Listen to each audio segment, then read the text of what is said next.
আমরা অনেক পাপ সম্পর্কে সচেতন, কিন্তু হতাশ হওয়া, দুশ্চিন্তায় আকণ্ঠ নিমজ্জিত হওয়া যেটা কঠিন পাপ, এটা আমরা অনেক সময় বুঝতে পারি না এবং অনেক সময় জানিও না যে এটা পাপ। জি জি। আল্লাহ তাআলা কোরআন কারিমে বলেছেন, আশ-শায়তানু ইয়াইদুকুমুল ফাকরা ওয়া ইয়া'মুরুকুম বিল ফাহশা ওয়াল্লাহু ইয়াইদুকুম মাগফিরাতাম মিনহু ওয়া ফাদলা ওয়াল্লাহু ওয়াসিউন আলিম। সুবহানাল্লাহ। শয়তান তোমাদেরকে দারিদ্র্যের ভয় দেখায়, অভাবের ভয় দেখায় এবং অশ্লীলতার নির্দেশ দেয়, আর আল্লাহ তোমাদেরকে ক্ষমার ওয়াদা করেন এবং বাড়িয়ে দেওয়ার প্রতিশ্রুতি দান করেন, ফজিলত দান করার। জি। এই জন্য উলামায়ে কেরাম বলেন, শয়তানের স্কুলের সিলেবাসের প্রথম পড়া হলো দুশ্চিন্তা আর হতাশা। কারণ শয়তানের প্রথম শিক্ষা হলো কি হবে, বিপদ হবে, এই যে ভবিষ্যৎকে নিয়ে উৎকণ্ঠিত হওয়া। শয়তান তোমাদেরকে দারিদ্র অভাবের ভয় দেখায়, অর্থাৎ ভবিষ্যতে তুমি বিপদগ্রস্ত হবে, হয়তো এই হবে, এটা হবে, কি হবে, কি, এই যে দুশ্চিন্তা, এই পথ দিয়ে শয়তান প্রথম ঢুকতে শুরু করে, অর্থাৎ যা হবে না তা নিয়েও দুশ্চিন্তা মাথায় ঢুকিয়ে দেয়। তাহলে শয়তানের স্কুলের, শয়তানের পাঠশালার প্রথম পাঠ হলো হতাশা, দুশ্চিন্তা। আর এর বিপরীতে আল্লাহ তাআলা শেখালেন কি?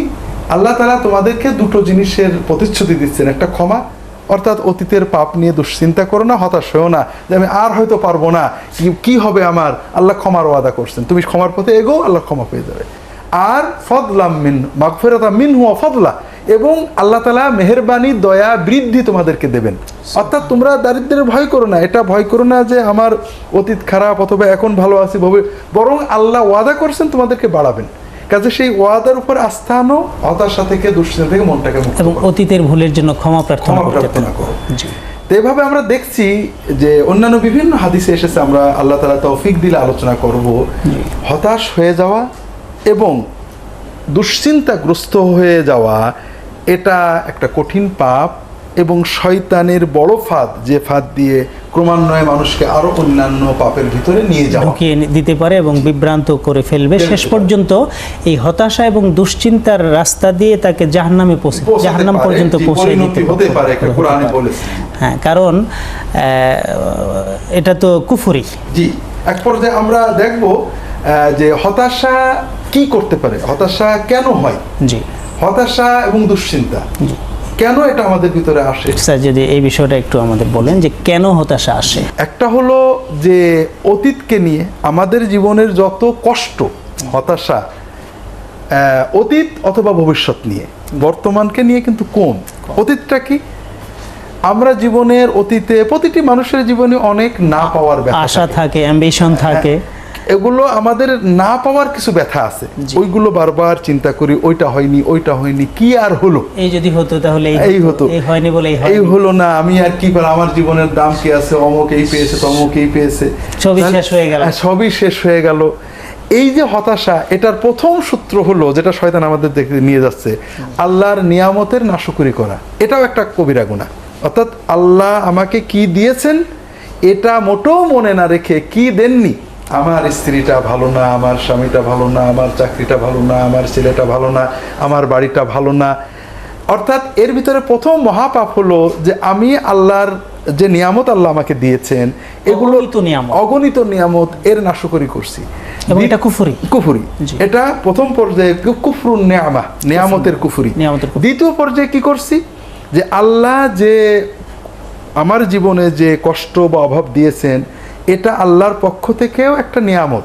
কারণ মুমিনের জীবনে এই কষ্ট অভাবের মাধ্যমে আল্লাহ দুনিয়া এবং আখিরাতে তার কল্যাণ দেন যদি আমি সবর করি। কিন্তু আমি দ্বিতীয় যে ক্ষতিগ্রস্ত হলাম, এই কষ্টের মাধ্যমে যে সওয়াব অর্জন করতাম, এ থেকে মাহরুম হলাম।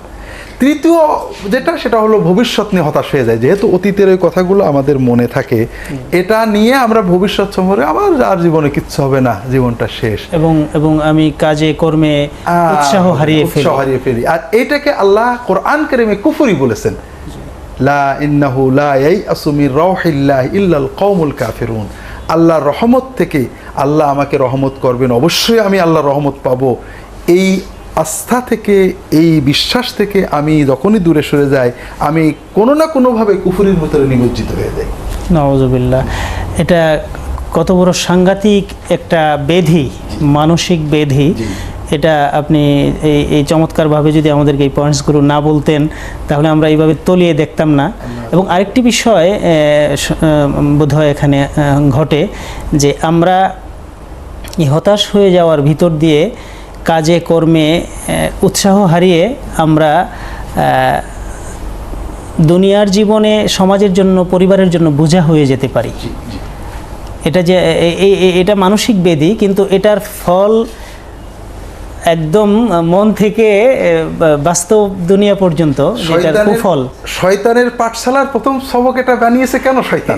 কারণ এই একটা দরজা দিয়ে অনেক জিনিস সে পেতে পারে। আমাকে পাপের পথে নিয়ে যাবে, পরিবারে অশান্তি তৈরি করে পাপ করাবে, আমার জীবনের ভবিষ্যতে সমাজ ক্ষতিগ্রস্ত হবে, সন্দেহ সৃষ্টি করবে, মনে খুঁতখুঁতি সৃষ্টি করবে। একটা পাপ থেকে অনেক সময় এই হতাশার কারণে আমরা মাদকতায় আসক্ত অনেকে হয়, অনেকে পরিবারের সাথে বিচ্ছিন্ন হয়ে যায়, অগণিত পাপের দরজা খুলে দেয়। এই হতাশা বন্ধের যদি যে আল্লাহ এবং তার রাসূল সাল্লাল্লাহু আলাইহি ওয়াসাল্লামের পথ এটা আমরা অনুসরণ না করি, তাহলে আমরা এই শয়তানের ক্রমান্বয়ে আমরা নিমজ্জিত হতে থাকবো পাপের গহ্বরে। স্যার, এই পর্যায়ে আপনার কাছে আমরা জানতে চাইব যে হতাশা এবং দুশ্চিন্তার পরিণতিগুলো দুনিয়া এবং আখিরাতে যে কঠিন পরিণতি হবে এই সম্পর্কে যদি কোরআন এবং সুন্নাহর আলোকে আমাদেরকে আরও কিছু ধারণা দিতেন। আসলে হতাশা এবং দুশ্চিন্তা থেকে মুক্ত হওয়ার যে মাসনুন পদ্ধতি কোরআন এবং সুন্নাহ আমাদেরকে নির্দেশ করেছে, এটা যদি আমরা অনুসরণ না করি তাহলে এর পরিণতি ভয়াবহ। এই জন্য আমরা আগে এটার কোরআন এবং সুন্নাহ কি নির্দেশ দিয়েছে এটা সামান্য বোঝার চেষ্টা করে এর পরিণতি আমরা আলোচনার চেষ্টা করব ইনশাআল্লাহ। প্রথম কথা বুঝতে হবে, হতাশার কারণ হলো আল্লাহর রহমত থেকে নিরাশ হওয়া, আস্থা হারিয়ে ফেলা। তাহলে এটা থেকে বাঁচার জন্য বড় পথ হলো আল্লাহর রহমতের উপরে আস্থা রাখা। এই আস্থা বাড়ানোর জন্য অতীতের নিয়ামতগুলো আমরা যদি জীবনে ব্যথাগুলো না চিন্তা করে জীবনের শুরু থেকে চিন্তা করি যে কত বিপদে পড়েছি, আল্লাহ তাআলা আমাদেরকে বাঁচিয়ে নিয়ে এসেছেন, যে আল্লাহ আমাকে এই পর্যন্ত এনেছেন, সে আল্লাহ আমাকে অবশ্যই ভবিষ্যতে সাহায্য করবেন। ইন্না হুসনা যন্নি বিল্লাহি মিন হুসনিল ইবাদা। আল্লাহ তাআলার ব্যাপারে সুধারণা রাখা যে আল্লাহ আমাকে রহমত করবেনি, আল্লাহ আমাকে এগিয়ে নেবেনি, আল্লাহ আমাকে দেবেনি, এই আস্থাটা রাখতে পারা হলো অত্যন্ত বড় ইবাদত। এবং আল্লাহ সুবহানাহু ওয়া তাআলা তো আমাদেরকে আশ্বস্ত করেছেন, লা তাকনাতু মির রাহমাতিল্লাহ। দ্বিতীয়, আল্লাহ রাসূল সাল্লাল্লাহু আলাইহি ওয়াসাল্লাম বলছেন, আল্লাহ তাআলা বলেছেন, যেটাকে আমরা হাদিসে কুদসি বলি, আনা ইনদা যন্নি আবদি বি। আমার বান্দা আমার ব্যাপারে যেমন ধারণা করবে আমি তাকে তেমনই সে আমাকে পাবে। অর্থাৎ কোন বান্দা যদি মনে করে আল্লাহ আমাকে দয়া করবে না, তাহলে আল্লাহ দয়া করবেন না। আর যদি কোনো বান্দা দৃঢ় করে আশা করতে পারে অবশ্যই আল্লাহ আমাকে দয়া করবেন, যে আল্লাহ আমাকে এই পর্যন্ত এনেছেন, বিপদে আপদে অন্তত রহমত করেছেন, অবশ্যই আল্লাহ ভবিষ্যতে আরো রহমত করবেন, আমাকে বঞ্চিত করবেন না, আমি তো তার বান্দা। এই আস্থাটুক যে রাখতে পারে তার জীবনে রহমত বাড়তেই থাকবে, আল্লাহ তাকে এইভাবেই রহমত করতে থাকবে। সুতরাং আশা হলো ঈমানের পথ দেখায়, আর হতাশা নিরাশা ঈমান কুফরের পথে নিয়ে যায়। জি, আশা ঈমানের পথ দেখায়, ঈমান মানুষকে জান্নাতের দিকে নিয়ে যায় এবং দুনিয়া আখিরাতে সফল করে। আর হতাশা মানুষকে কুফরের দিকে নিয়ে যায়, কুফরি মানেই তো অস্বীকার করা। সুতরাং সেসব কিছুকে অস্বীকার করতে অস্বীকার এবং অবিশ্বাস। সে একদিকে আল্লাহর অতীত নিয়ামতগুলো অস্বীকার করে, আর একদিকে আল্লাহর ভবিষ্যৎ রহমতে অবিশ্বাস করে। এইভাবে অবিশ্বাসের মধ্যে তাকে ফেলে দিয়ে শয়তান তার পরিকল্পনাকে বাস্তবায়ন করে ফেলে, আর মানুষ শয়তানের ফাঁদে পড়ে নিজেকে এবং জাতিকে, সমাজকে ধ্বংস করে। তো আরেকটা হলো দুশ্চিন্তা, মনোকষ্ট, বেদনা, মনে অনেক কষ্ট, না পাওয়ার কষ্ট ভবিষ্যতে। এর জন্য কেন এগুলো আসে একদিকে অতীতের নানান চিন্তা করে, অমুক আমাকে কষ্ট দিয়েছিল, অমুক ব্যথা দিয়েছিল, অমুক চাকরি দিইনি, অমুক আমাকে ক্ষতি করেছিল, প্রমোশন দেয়নি, এজন্য মনের ভিতর ব্যথা। কিন্তু আল্লাহ কি বলছেন, লা তাহজান, দুশ্চিন্তাগ্রস্ত হও না, ব্যথিত হও না। কেন? ইন্নাল্লাহা মা'ানা। যদি কোনো মুমিন ইয়াকিন করে আল্লাহ তো আমার সাথে আছে, তিনি আমার পরিচালনা করছেন, আমার জীবনে অমুক আমাকে দেয়নি, কিন্তু আল্লাহ তো দিয়েছেন। আমার মা দেয়নি, বাবা দেয়নি, স্বামী ব্যথা দিয়েছে, স্ত্রী ব্যথা দিয়েছে, পরিবার দিয়েছে, রাষ্ট্র দিয়েছে, সমাজ দিয়েছে, আমাকে বঞ্চিত করেছে। এ ব্যথা আমি পুষে রাখবো না। আমার মালিক আমার সাথে আছেন, এর ভিতরে আমার কোনো না কোনো কল্যাণ আছে বলেই তিনি আমাকে এটা হতে দিয়েছেন। আমি আমার মালিকের উপর আস্থা রেখে এই অবিশ্বাস থেকে মুক্ত হব, এই বিশ্বাস আমাদের আনতে হবে। আর এর পাশাপাশি আল্লাহ রসুল সাল্লাল্লাহু আলাইহি ওয়াসাল্লামের যত মাসনুন দোয়া আছে, তার অন্যতম দোয়া ছিল আল্লাহুম্মা ইন্নী আউযু বিকা মিনাল হাম্মি ওয়াল হাযানি ওয়াল আজজি ওয়াল কাসালি। আল্লাহ, আমি আপনার কাছে আশ্রয় চাচ্ছি। আশ্রয় চাই কি থেকে? মানুষ কঠিনতম পাপ থেকে, কঠিন শত্রু থেকে আল্লাহর কাছে। তাহলে আল্লাহ রসুল আশ্রয় চাইতেন কি থেকে? হাম্মি ওয়াল হাযান, দুশ্চিন্তা এবং মনোকষ্ট থেকে, ফ্রাস্ট্রেশন থেকে আমি আপনার আশ্রয় চাচ্ছি, আমার মনে যেন এটা কখনো না আটকে। ওয়াল আজজি ওয়াল কাসাল, অক্ষমতা অবসাদ থেকে আমি যেন অবসন্ন না হই, অক্ষম না হয়ে পড়ি। এইভাবে আল্লাহ তাআলার কাছে দোয়া করতে হবে সবসময়। 3 নম্বর হলো আল্লাহ রসুল সাল্লাল্লাহু আলাইহি ওয়াসাল্লাম পথ শিখিয়েছেন। জি, আল মুমিনুল কাবিয়্যু খায়রুন আহাব্বু ইলাল্লাহি মিনাল মুমিনিদ যায়ীফ। শক্তিশালী মুমিন আল্লাহর কাছে দুর্বল মুমিনের চেয়ে বেশি প্রিয়, বেশি ভালো। ইহরিস আলা মা ইয়ানফাউকা, তোমার যেটা দরকার, তোমার কল্যাণ হবে বলে তুমি বিশ্বাস করো, ওটা অর্জনের জন্য প্রাণপণে চেষ্টা করো এবং আল্লাহর কাছে সাহায্য চাও। ওয়াস্তাইন বিল্লাহ, আল্লাহর কাছে সাহায্য। ওয়ালা তাআজাজ, হতাশ হও না, দুশ্চিন্তাগ্রস্ত হও না, আল্লাহর কাছে সাহায্য চাও, এগিয়ে যাও। ফাইন আসাবাকা শাইউন, যদি তোমার এই তুমি চেষ্টা করছো কিন্তু আশানুরূপ ফল পেলে না, ব্যর্থ হলে, ফেল করেছো, তুমি ক্ষতিগ্রস্ত হয়েছো, ব্যবসা নষ্ট হয়ে গেছে, চেষ্টা করেছিলে হয়নি, ফেল করেছো, যে কোনো রকমের আশার বিপরীত যদি ফল ঘটে, ফালা তাকুল্লাহ, তুমি খবরদার অতীতকে নিয়ে হতাশা প্রকাশ করো না। যদি এইটা করতাম তাহলে হয়তো এইটা হতো, এইটা না করলে হয়তো এইটা হতো না। না, এটা তোমার জন্য শয়তানের দরজা। ফাইন্না লাওয়ান তাফতাহু আবওয়াবাশ শাইতান, যদি এটা করতাম তাহলে এইটা হতো, এই ধরনের এটা করিনি বলে এটা হয়নি, শয়তানের দরজা খুলে দেয়, শয়তান অন্তরে ঢুকে পড়ে। বরং তুমি কি বলবে? কাদারুল্লাহি ওয়া মা শাআ ফাআল, আল্লাহর ফয়সালা যেটা দিয়েছেন আমি খুশি, আমি এগিয়ে যাব, আল্লাহর ফয়সালায় আমি রাজি। এইভাবে চললে মুমিন একদিকে তার কাজের সওয়াব পাবেন, আল্লাহর ফয়সালায় রাজি থাকার সওয়াব পাবেন, আল্লাহর রহমতের উপর আস্থা রাখার কারণে এবং সামনে এগিয়ে যাওয়ার প্রেরণা পাবেন। হতাশ হবেন না, দুর্বল হয়ে যাবে না, কাজে আগ্রহ হারিয়ে ফেলবে না।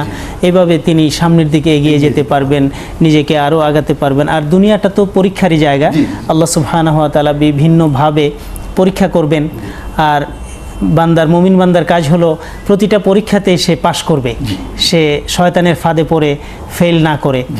তো আলহামদুলিল্লাহ, আপনি স্যার চমৎকারভাবে আমাদেরকে হতাশা এবং দুশ্চিন্তা থেকে বাঁচার মাসনুন পদ্ধতিগুলো বলেছেন।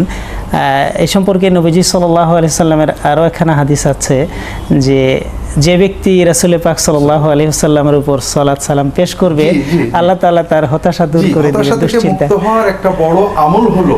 অনেকে এটা খুব গুরুত্বপূর্ণ কথা বলেছেন। অনেকে চান কি দোয়া করলে, কি জিকির করলে আমরা হতাশা মুক্ত হব। অনেক দোয়া আছে, তার ভিতরে একটা বড় হলো যেটা রাসূল নিজে দোয়া করতেন, আর একটা হলো দরুদ পাঠ করা।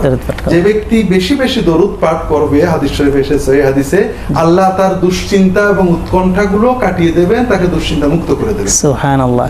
তাহলে স্যার, আমরা হতাশা নামের যে ব্যাধিটা সমাজে ছড়িয়ে আছে, বিশেষ করে সামাজিকভাবে আমাদের যুব সমাজ হতাশা এবং দুশ্চিন্তাগ্রস্ত হওয়ার জন্য অনেকগুলো কারণ তারা খুঁজে বের করে নিয়েছে। এর মধ্যে এরা চাকরির বাজারে চাকরি পাচ্ছে না, অর্থনীতির বাজারে, কম্পিটিশনের বাজারে কম্পিটিশন করে পারছে না, এইসব বিভিন্ন বিষয় তাদের মাথায় ঢুকিয়ে তারা হতাশাগ্রস্ত হচ্ছে। হতাশাগ্রস্ত হয়েই যে তারা বসে আছে তা না, তারা এই হতাশার পরে বিভিন্ন ধরনের ড্রাগ অ্যাডিক্টেড হচ্ছে, বিভিন্ন ধরনের নেশা দ্রব্য সেবন করে করে নিজেদেরকে আরও নষ্ট করছে। এবং তাদেরকে প্রশ্ন করলে তারা বলে যে এটা কেন করছো? তো আমি হতাশা থেকে করছি, আমি ভবিষ্যতে আমার কোনো ভালো রাস্তা দেখছি না, এই কারণে করছি। তো এই সবগুলো জিনিসই নেগেটিভ, অথচ এই নেগেটিভ জিনিসগুলোই এখন সমাজের জন্য, রাষ্ট্রের জন্য এটা একটা বড় ধরনের দুশ্চিন্তার কারণ হয়েছে যে যুব সমাজকে কিভাবে উদ্ধার করা যায়। আর যুব সমাজকে উদ্ধার করার যে রাস্তাগুলো বর্তমান সমাজ, রাষ্ট্র এবং আন্তর্জাতিকভাবে নেওয়া হয়েছে, এর কোনোটাতেই মনস্তাত্ত্বিক চিকিৎসার ব্যবস্থাটা নাই। বরং যে চিকিৎসাগুলো মনস্তাত্ত্বিক চিকিৎসার নামে দেওয়া হচ্ছে সেই চিকিৎসাগুলো আসলে শয়তানেরই আর একটা ফাঁদ, যে কারণে ইসলাম আজকে আপনি যে চমৎকারভাবে এই মনস্তাত্ত্বিক চিকিৎসার ব্যাপারটি তুলে ধরলেন এবং এর থেকে পরিত্রাণের উপায় তুলে ধরলেন, এটা যদি আমাদের সমাজ, আমাদের যুব সমাজ, আমাদের সকল মানুষ গ্রহণ করতে পারে তাহলে নিশ্চয়ই দুনিয়া এবং আখিরাতে কামিয়াবি হাসিল করতে পারবে বলে আমরা বিশ্বাস করি। স্যার, আপনি এত চমৎকার করে আমাদেরকে এই বিষয়গুলো বললেন। আমাদের দর্শকদের যদি আপনি স্যার আরও দু একটি উপায় বলতেন যেগুলো আমরা আমলে আনতে পারি, যেমন একটা আমল আপনি বললেন যে রাসূল পাক সাল্লাল্লাহু আলাইহি ওয়াসাল্লাম যে দোয়াটা করতেন, আল্লাহুম্মা ইন্নী আউযু বিকা মিনাল হাম্মি ওয়াল হাযানি ওয়াল আজজি ওয়াল কাসালি ওয়াল জুবনি ওয়াল বুখলি। এই দোয়াটা তো লম্বা একটা দোয়া, এটা সবার মুখস্থ করে নিয়ে আমল করা উচিত। দরুদ শরীফ বেশি বেশি করে পড়া উচিত। এছাড়া আর কি পদ্ধতি অবলম্বন? আসলে ইসলাম একটা পরিপূর্ণ জীবন ব্যবস্থা। এটার মূল ঔষধ হলো যেটা আগেই বলেছি, আল্লাহর উপর আস্থা বৃদ্ধি করা। হতাশা, কুফর, এটার বিপরীতে ঈমান অর্জন করতে হবে। কাজেই ঈমান অর্জনের জন্য যে আমরা এমন নয় যে একটা ওষুধ খেলে সব ছেড়ে যাবে না। বিষয়টা হলো আমাদের মূল ঈমান, আল্লাহর উপর আস্থা যত বাড়তে থাকবে হতাশা আমার জীবন থেকে তত সরে যাবে। শত বিপদে আমি হতাশ হব না, কারণ আমি তো জানি আমার আল্লাহ আমার সাথে আছেন। এবং আরেকটা স্যার, আপনি তো নিশ্চয়ই এটা বলবেন যে রাসূল পাক সাল্লাল্লাহু আলাইহি ওয়াসাল্লাম হাদিস থেকে আমরা জানতে পেরেছি যে মুমিন বান্দা, শুধু মুমিন হওয়ার কারণে মুমিন বান্দা পথ চলতে যদি কোনো হুচট খেয়েও ব্যথা পায় তবুও আল্লাহ তাআলা ঈমানের কারণে তাকে জাযা দান করেন। সুতরাং যে কোনো কষ্টে, যে কোনো বেদনায়, যে কোনো আপাত দৃষ্টিতে বঞ্চিত হওয়ার যে কষ্ট, এই কষ্টের বিনিময়ে তো মুমিন হওয়ার কারণে আল্লাহ তাআলা জাযা দেবেনই দেবেন, এতে তো কোনো সন্দেহ নাই। অতীতের বেদনা যা পাবো, এবং সবচেয়ে বড় কথা যে ভবিষ্যৎ আমার ভালো হবে না, আল্লাহর রহমত থেকে এই নৈরাশ্য কোনো মুমিনের মনে আসতে পারে না। ঈমানহীনতা এই নৈরাশ্য আনে। এর জন্য ঈমান অর্জন করতে হবে। দুর্ভাগ্য যে আমাদের শিক্ষায়, আমাদের পারিবারিক যে শিক্ষা ছিল সেখানে, স্কুলের শিক্ষায় এই ঈমান অর্জনের কোনো ব্যবস্থা প্রায় থাকছে না, যে কারণে মনস্তাত্ত্বিকভাবে আমাদের চিকিৎসা পাচ্ছি। আমাদের ঈমানটা, ইসলাম এমন একটা ব্যবস্থা দিয়েছে যে আমরা যদি স্বাভাবিক ঈমান, দেখবেন যে ব্যক্তি 5 ওয়াক্ত সালাত আদায় করে, মাঝে মাঝে দিনদার মানুষদের কাছে যায়, একটু মাঝে সাঝে কোরআন তেলাওয়াত করে, শত বিপদে হতাশ হয় কিন্তু সেই হতাশা সীমা অতিক্রম করতে পারে না। কিভাবে? তার হৃদয়ের ভিতরে একটা মানে অটোমেটিক একটা প্রতিরোধ গড়ে ওঠে ঈমানের কারণে। ঈমান তার ভিতরে একটা প্রতিরোধ তৈরি করে দেয় এবং আস্তে আস্তে করে আল্লাহর নৈকট্য হাসিলের মাধ্যমে তার হৃদয়ে প্রশান্তি এসে যায়। এই জন্য এই ধরনের ঈমান যত বৃদ্ধি পাবে হতাশার আক্রমণ তত কমে যাবে। আমরা হতাশা থেকে, আক্রমণ থেকে বেঁচে থাকবো তা না, হতাশা মাঝে মাঝে আমাদের আক্রমণ করবে, কিন্তু ঈমানের শক্তি যত বেশি হবে আক্রমণের তীব্রতা তত কমবে, প্রভাব তত কমবে। সুবহানাল্লাহ। আলহামদুলিল্লাহ, আমরা হতাশা এবং দুশ্চিন্তা মুক্তির জন্য কোরআন সুন্নাহর থেকে যে দিক নির্দেশনাগুলো আপনার কাছ থেকে পেলাম, আল্লাহ তাআলা আমাদের সবাইকে তৌফিক দান করুন এই আমলগুলো করে মনস্তাত্ত্বিকভাবে আমরা যেন শক্তিশালী হতে পারি, হতাশা এবং দুশ্চিন্তা থেকে মুক্ত থাকতে পারি।